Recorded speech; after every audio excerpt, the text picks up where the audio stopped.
Welcome back to Wolfstart Media. It's another podcast, another week. It's now episode 6.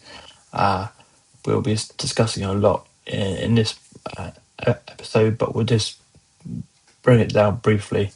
We don't want to keep blabbering on, and it's just me, just my voice talking, so I'm sure you don't want that. Firstly, I just want to say a massive thank you to everyone who does watch the videos, pass them on. We've been getting some good watch time, which is really, really good. Subscribers have kind of stalled, but we're already over the threshold we need currently. But it's really that watch time. We have now released the Wolfstad Cup, which has had quite a few in the first 24 hours. But it'd be good to get more on that. Really fun thing to do. Like I say, it takes time to do, but definitely worth a watch. But in this episode, we'll be discussing the Premier League final day, all the EFL Play-Off winners. Guardiola's leaving, so we'll discuss his honours, the managers that will be going into next season for the Big Six. My club, Sheffield Wednesday, are dismal season. We'll take a brief look at that. Harry Kane also is good for us England fans. Harry Kane is ended the season very, very well. We'll briefly just discuss that. We'll also talk about the England squad and some big shocks in there. And then we'll also look at the ahead to the Champions League, which is this Saturday in Budapest. So let's crack on. Premier League final day came and went. Very underwhelming, I'd say. At no point was there any jeopardy for Spurs. Obviously, really good for you Spurs fans. But West Ham, their first half was pretty poor, but the second half turned up. They played very well. I think Leeds did it for the minutes. Spurs did well defensively. Again, Everton really didn't have enough to play for. So it kind of all panned out well for Spurs in the end. But Spurs survive. I'm sure they won't be in this situation next season, but who knows? I have no idea what happened with Spurs, but back-to-back 17th is not good enough for them. But I'm sure on the De Zerbi, they should be, with the team they've got, they should be getting at least mid-table to possibly pushing them for those Conference League spots. That's where they should be. I don't think they're going to be nowhere near where they think they should be. They're not that kind of team yet, but they've done well to stay up, despite there's the first home win of 2026, and it came on the final day. That is horrendous. Talk about home advantage not happening. Again, but commiserations to West Ham. I'm sure their team will get decimated because they have got some good talent in there. Castellanos, Bowen, for instance, really good. Souček's quite good. Mavropanos has been an absolute wall at the back with a few goals, but it's their lapse in judgment and leaking too many goals. But ultimately, they've been relegated again.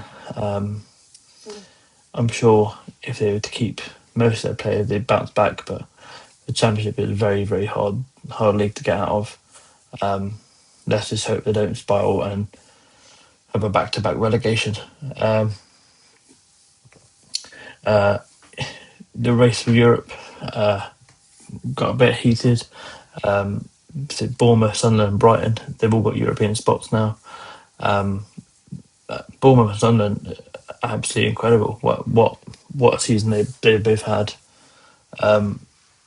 Sunderland both were the bookies' favourites to go down, possibly bottom, and they've excelled.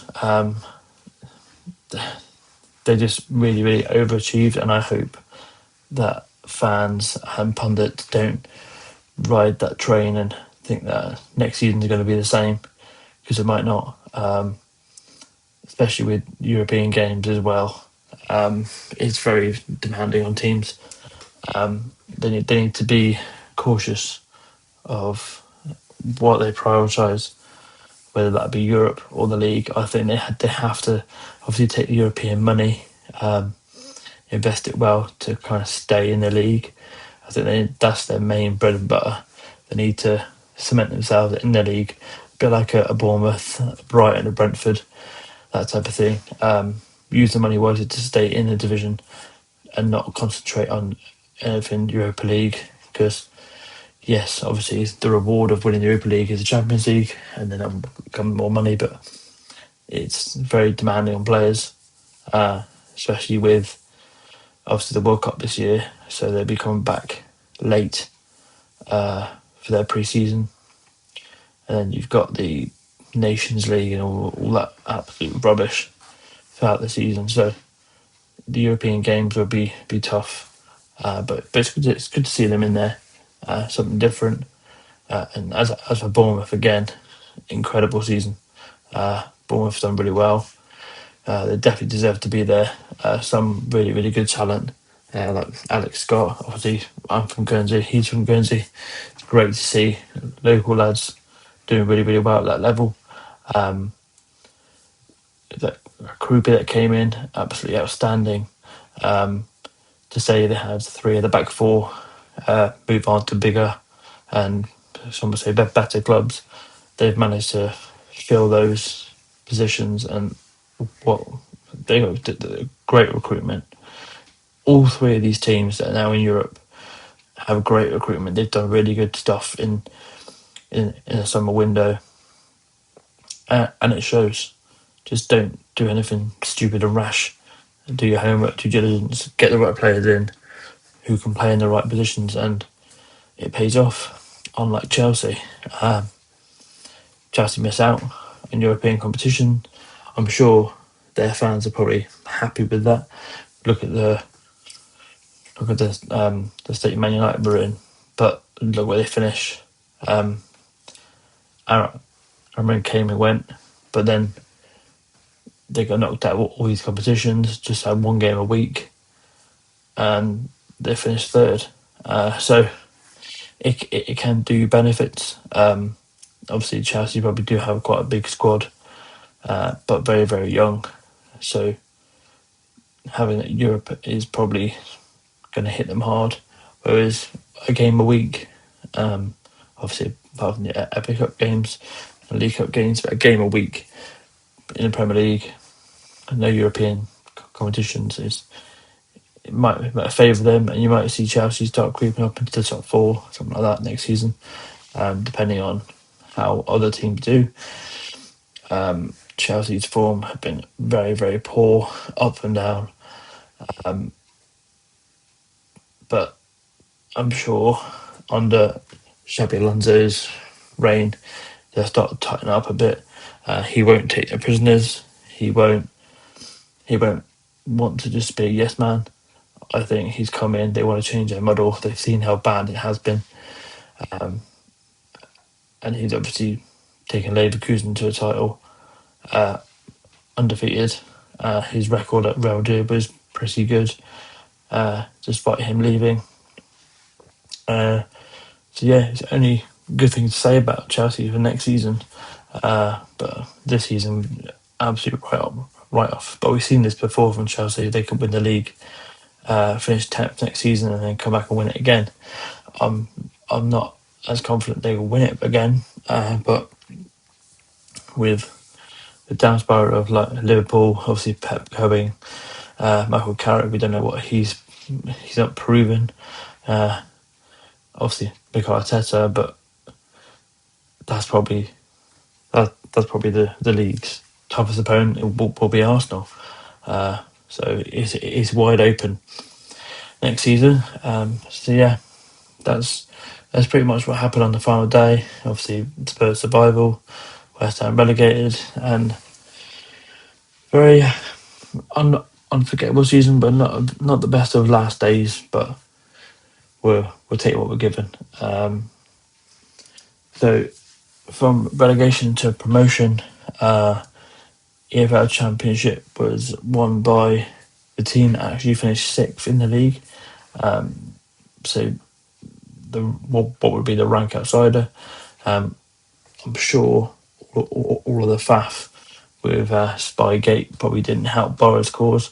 They obviously lost to Southampton in the semis. I'm sure their head was probably on the beach by then, and then got overturned. So, and having to put on a final within 2 or 3 days probably helped Hull in that situation. Very, very championship-like game. Not many goals in it, and as you can see, 90 plus 5 for Ollie McBurney to win it. Unfortunately, I've been on the wrong end of a Hull City Championship Play-Off Final loss myself. Sheffield Wednesday, we had the same fate, same scoreline. So Hull have been there before; they've done that. A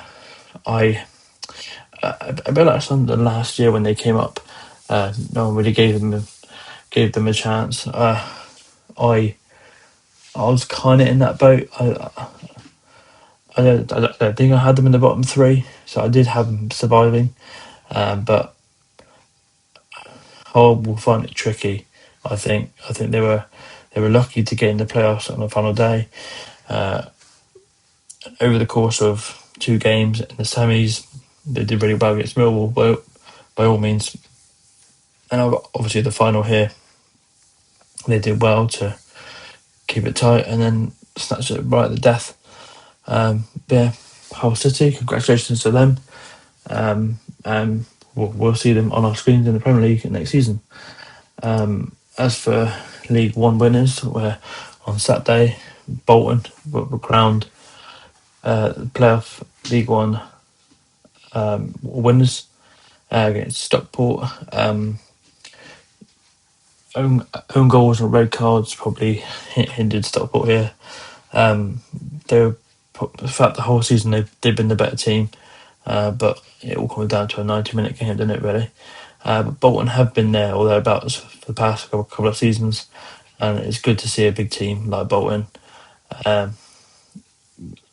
start there, climb up the pyramid. As of my era, Bolton were always there on Sam Allardyce, and it was a shame to lose them. So it's good that they've got back up now, and I'm sure they'll be all right in Championship. There are teams that will struggle, and I don't think Bolton will be one of them. I think they're going to keep on track and survive next season. Yeah, they've done really well this season, and well done to Bolton Wanderers. Into League Two now. This game was a bit of a shock when I saw the scoreline. I didn't watch the game, but Notts County's 3-0 winners over Salford. Notts County have been really good this season. High scorers, good in defence. Probably over the course of the season, they probably do deserve to go up. But Salford have done really well this season to get there. But a 3-0 scoreline seems a bit way off. I briefly looked over the stats. This game was very much even, but that scoreline is far from even. But again, they came up with Wrexham from the non-league to League Two in the same year. Obviously, Wrexham have now gone on to get to the Championship, but Notts County are slowly climbing themselves up there. So now in League One, they'll be playing my team next season. I'm sure it's a easy 6 points from our situation, but well done to Notts County, and I wish him well, apart from our game, obviously. So let's move on now to arguably one of the best managers in the Premier League I've ever seen. Some would say Fergie, even Wenger might be up there. Obviously, there's a massive asterisk next to this one, based on the charges they've got. It's been going on for years and years now. Obviously, Pep's job he's done has been incredible. His tenure has not been tarnished with what happened in, I think it's 2008, 2009, when this all started. You can only do what was in front of you, and he's done an impeccable job. 6 Premier League titles, 3 FA Cups, 5 League Cups. We're passing the Community Shields. That is the curtain raiser. Champions League, Super Cup, and FIFA Club World Cup. Absolutely incredible. Deserves all of them. Man City, like, absolutely incredible. Yes, they've had some good players. Still have some good players. But the manager has to put the team on the field, coach them, make the tough decisions, just like any other manager. So he is definitely up there with one of the best, if not the best. I probably have him a close second, with Klopp as a coach. I think manager wise, it has to be Fergie. That's just my era. As much as it pains me to say, I'm not a Man United fan, but what Sir Alex had to get his team to do with the players he had was nothing short of, well, I'm gonna say a miracle. Some of those players were awful, and they still got over the line. So, whereas obviously Man City, they got the money, but again, you can't coach money. So you still have to do a job, and Pep's done an incredible job. So with him leaving and Maresca coming in, we could have another Wenger leaving, Klopp leaving, Fergie leaving type of style manager just come and be a scapegoat. I hope that's not the case. Man City have obviously upped the level of competitiveness in the league, and it does us all a favour, really, as viewer spectators. It makes for a better product, and I'm sure we all want to see Man City fighting again with Arsenal. We don't want Arsenal to start dominating. It'd be nice to have two or three, maybe 4 teams battling it out, and no runaway winners. So if we look at what I call as the new top 6 now, Spurs are not in this top 6. They should never be in the top 6. This for me is a top 6. Some really good managers here. Some not so proven. In Michael Carrick, Maresca, you say unproven. Still European winner, Emery. Obviously won the Europa League with Villa. Another one. Absolutely incredible. Slot would rather have the season done and get back to it next season. I do think Liverpool will improve. The players needed to gel a bit.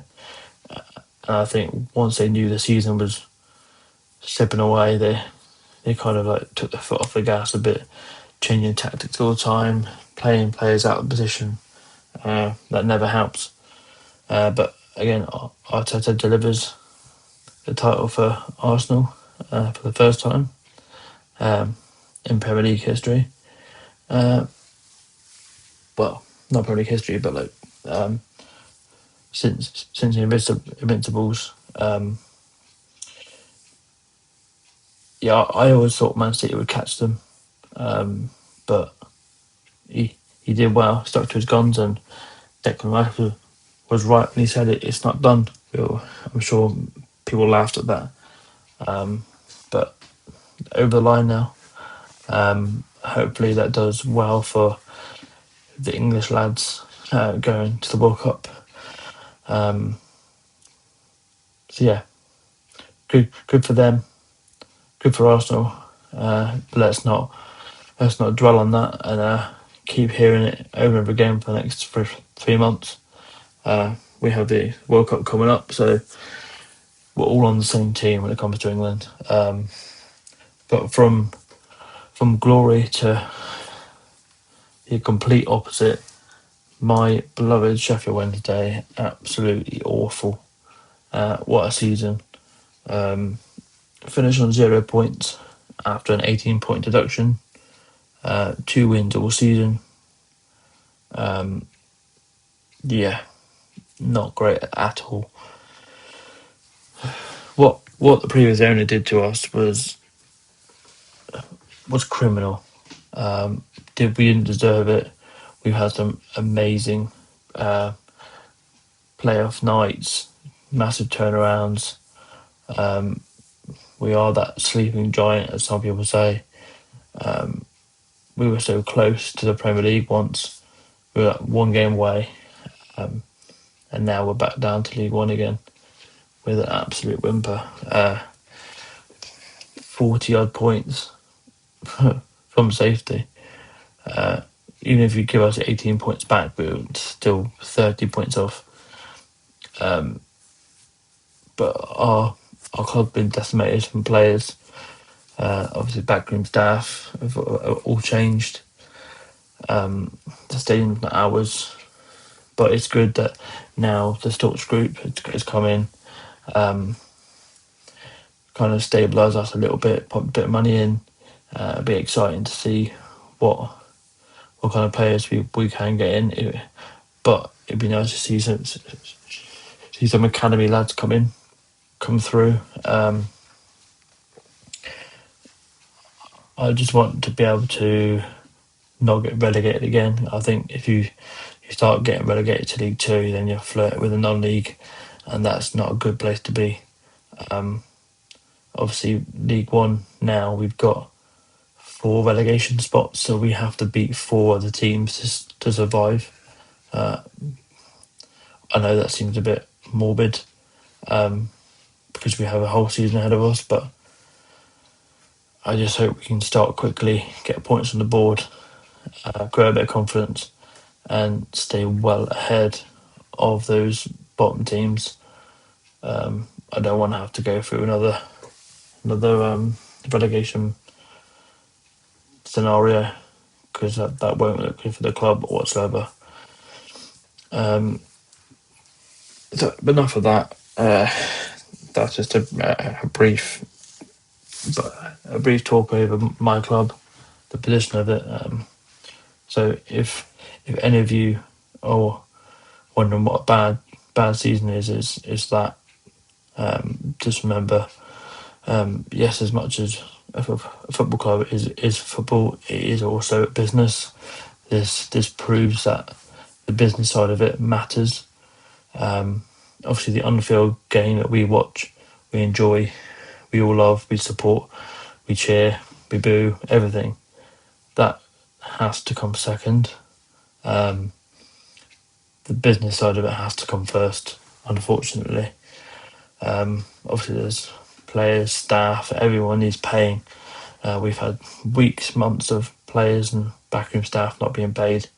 Everyone's got families, mortgages, bills to pay, and that's the real problem. We can all cheer for 3 points on a weekend, but someone might miss out on paying their mortgage or their bills, or struggle to even feed their kids. So, where I want to go with this is, if you feel like your team has had a really poor season, you haven't. Yes, relegation happens. Players move on, but it's still a club. You're still there. You can still go and cheer, boo the opposition. We're lucky. that people have now bought us, we have at least 46 games to be able to find a cheer. We managed to do it twice this season with 2 wins. So yeah, just respect the business side of it first. But yeah, we're there for entertainment. We want to entertain and do well as a club. So if you're one of the big 6 and like a Chelsea, for instance, yes, it may look like a bad season, but you're still a club and you go again. History won't remember you finishing 10th. It won't be a talking point like this one is. So be grateful for being able to have a club and go again and not even flirt with administration. So anyway, that's me going off on a tangent. We're going to move on now. Start prepping for our World Cup chat. This is where we go to Harry Kane. The World Cup is just around the corner, and it's great to see that this guy is in absolutely top form. 68 goal contributions for Bayern this season. A hat-trick in the DFB Pokal final. Scored in the semi-final of the Champions League. I know they went out, but top goal scorer by a country mile in the Bundesliga.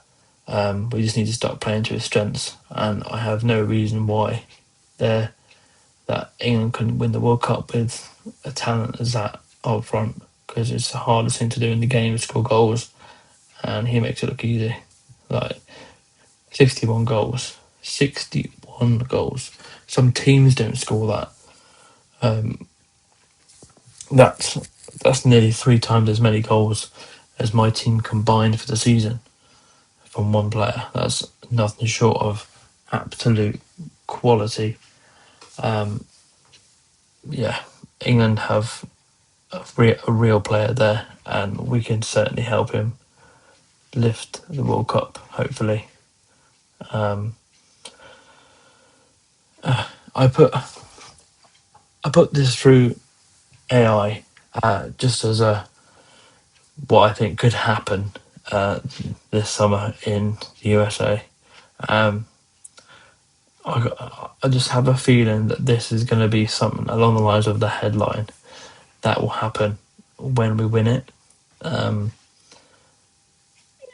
The irony of the England-German rivalry, and then a German comes and wins England the World Cup is that's a headline in itself, and the stories that will be told, like to my kids, my grandkids, of England went 60 years without a World Cup or Euros, and we got a German in, and we win. That to me just screams like that's going to happen. But we don't have long. At the time of recording, we are Tuesday the 26th of May, so we don't have long at all until the World Cup starts. 2-ish weeks away. I'm sure we're all looking forward to it. We should get through the group surely, and then I think it's like if I worked it out right, we have like Mexico and Netherlands, and we could meet Germany in the final. And could you imagine a German coach winning England the World Cup against Germany? That again, that would just make headlines. But we'll be here throughout the World Cup, doing as many videos as we can, talking points about most of the games. We might try and get a watch along if I can get it up and running and working. But yeah, I can't wait for the World Cup. In the comments below, it'd be nice to hear from people around the world who you'll be following, whether you're going, which games you're going to, the venues, the cities. It'd be great to get a bit of background knowledge on where you've been, where you're going, your experience of the World Cup in America. be really great to see. So yeah, do get in touch. Do give us some questions as well. Be good to answer and get some dialogue between me and you. So that's our England chat. We'll have to leave that to the 11th of June now for that to come around. Obviously, get your comments below if you think England can do it. But if we can't, how far do you see us going? But before the World Cup starts, we have one big game left. That's PSG Arsenal. This is the Champions League final. It's going to be a huge night in Budapest. PSG, last year's winners, are taking on Arsenal, who haven't won it. I just think PSG are probably a step too far for Arsenal. This is going to be very tactic-based set pieces, so it could be a very, very slow game. But if PSG can score quickly and open the game right up, it'll make for a better game. But if this goes 60 minutes 0-0, this could go to extra time penalties, just a plain 0-0. I don't think Arsenal have the balance to be able to compete with PSG.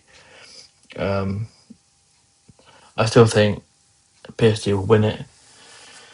It'd be obviously good for the English game if Arsenal were to win it, but Arsenal winning the big two would cement Arteta as one of the best managers for Arsenal potentially.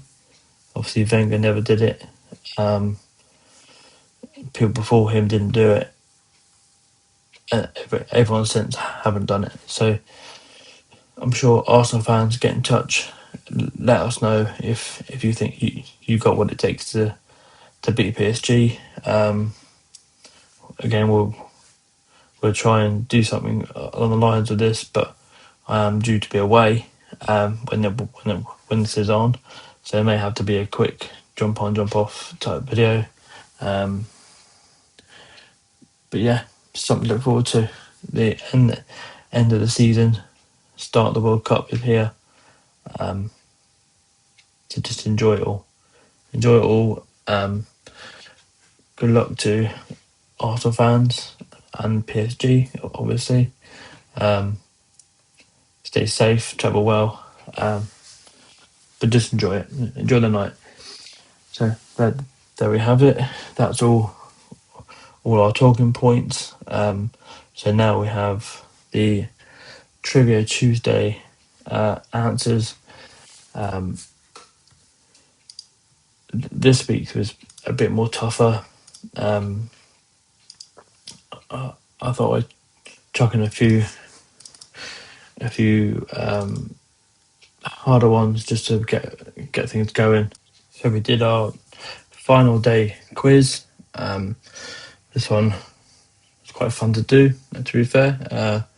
So here are the answers for those. So you were asked who scored the famous 93-20 stoppage time winner on the final day in 2011-12 to snatch the Premier League title away from Man United. That was the Aguero moment. Probably one of the most iconic commentaries out there. If you haven't seen this for whatever reason, go and check it out. It's definitely worth a watch. Possibly not a United fan, but yeah, great day. Great commentary from Martin Tyler. Number 2, which club infamously blew a 3-point lead and an 8-point gap at the top of the table on the final day in 94-95 season, allowing Blackburn Rovers to win the title? That was Man United. So they could only draw with West Ham on the final day, whilst Blackburn lost to Liverpool but still won the league by 1 point. Obviously that was the Fergie era. So yeah, Blackburn won the league. For anyone out there that doesn't know football before those dates, yeah. Number 3, which iconic striker ended his career and his time in Newcastle United by scoring 5 goals in a single final day against my beloved Sheffield Wednesday in May 1999. That was, of course, Alan Shearer. On to the medium ones now. In the 2007-2008 season, Middlesbrough recorded the biggest final day win in Premier League history. Which team did they famously beat 8-1? That was Man City. Which club historically won the Great Escape in 2004-2005 by becoming the first team in the Premier League history to survive relegation after being bottom of the league on Christmas Day? That was West Brom. Tottenham and Arsenal battled for a Champions League spot on the final day in 2005-2006. The race was infamously impacted on the eve of the match with an illness that swept through the Tottenham squad. What became the historical nickname for the food poisoning incident, Lasagna Gate. So the squad was infected by food poisoning from a team hotel. I'm sure most of you have heard about that news. So the hard ones is who holds the record for the most goals scored on the final day of a Premier League season? That's Harry Kane, who scored 9 final day goals over the course of his time in the Premier League, not in one game. On the final day of 2011-12 season, QPR secured Premier League survival despite losing to Man City. Which other team was relegated as a result of the final day goal swings? That was Bolton Wanderers. So Bolton drew with Stoke, which wasn't enough to overtake QPR on goal difference. What a way to go down there. Number 9. Who is the only manager to be relegated from the Premier League on the final day of the season with 3 different clubs? West Ham, Newcastle and Norwich. That is Chris Hughton. And number 10. On the final day of 95-96 season, Man City were relegated on goal difference after a bizarre misunderstanding in the final minutes against Liverpool. What did City's players incorrectly do that cost them the top flight status? So knowing the draw wasn't enough to save them, City players, famously Neil Quinn and Steve Lomas, took the ball to the corner flag to waste time, mistakenly believing they needed a draw to survive rather than a win. Surely someone must have told them. But there we have it. That's 10 questions ranging from easy to hard on the final day. It's quite fitting. So let's move on to the journeyman now. This one was slightly harder. It's not one of your big names, but he is a well-known Premier League player throughout the years. So he played for Palace, Blackburn, Ipswich, Leicester, Everton, Charlton, Wigan, Birmingham and Wolves, making 214 appearances throughout, and that was Marcus Bent. I wouldn't say iconic, but to make 214 appearances, that is definitely an achievement, especially in this modern game. Some players don't last one season, so good on him. The stadium, we thought it was quite fitting. We did the Emirates, so that's Arsenal Stadium. Most stadiums look the same these days, just that bowl, that quite generic looking stadium. There's no character to these new ones, but nonetheless, that was Arsenal. The badge, from the concept badge, this one was slightly more difficult. We do this at random, and this is what the co-pilot threw at us. So this one features a diamond shape, uses purple and white colouring, including a crown above the badge. Also features striped sections within the crest.